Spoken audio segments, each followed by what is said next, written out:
നമ്മൾ ഈ വീഡിയോയിൽ നോക്കുന്നത് എന്തൊക്കെ കമ്പ്യൂട്ടേഷണൽ അപ്രോച്ചസ് ആണ് ഒരു പ്രോബ്ലം സോൾവിങ്ങിന് അപ്ലൈ ചെയ്യാൻ പറ്റുന്നത് എന്നുള്ളത്. അപ്പം നമുക്കൊരു കോംപ്ലക്സ് പ്രോബ്ലങ്ങളോ അല്ലെങ്കിൽ സിമ്പിളായിട്ടുള്ള ഒരു പ്രോബ്ലമോ ഒക്കെ തന്നു കഴിഞ്ഞാൽ ഡിഫറെൻറ്റ് അപ്രോച്ചസ് ഉപയോഗിക്കും.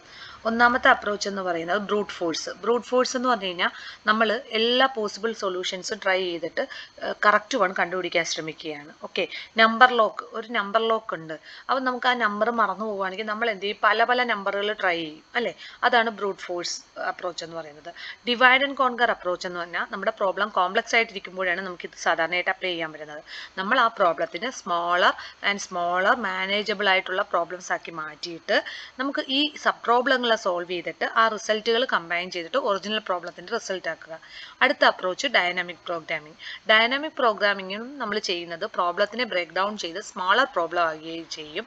പക്ഷേ ഈ സൊല്യൂഷൻ എന്നിട്ട് ഈ സബ് പ്രോബ്ലത്തിൻ്റെ സൊല്യൂഷൻസ് ഇല്ലേ, അത് നമ്മൾ റീയൂസ് ചെയ്യും. എന്ന് വെച്ചാൽ നമ്മൾ സ്റ്റോർ ചെയ്തിട്ട് വീണ്ടും ഉപയോഗിക്കും. അതാണ് ഡിവൈഡ് ആൻഡ് കോൺകറും ഡൈനാമിക് പ്രോഗ്രാമിങ്ങും തമ്മിലുള്ള മെയിൻ ഡിഫറൻസ്.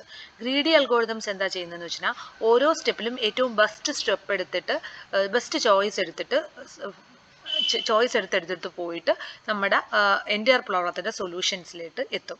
റാൻഡമൈസ്ഡ് അപ്രോച്ച് എന്ന് പറഞ്ഞാൽ നമ്മൾ റാൻഡംനെസ് എക്സ്പ്ലോർ ചെയ്തുകൊണ്ട് നമ്മുടെ സൊല്യൂഷൻസ് ഒരു അൺപ്രഡിക്റ്റബിൾ വേയിൽ നമ്മൾ സോൾവ് ചെയ്യാൻ ശ്രമിക്കുകയാണ്.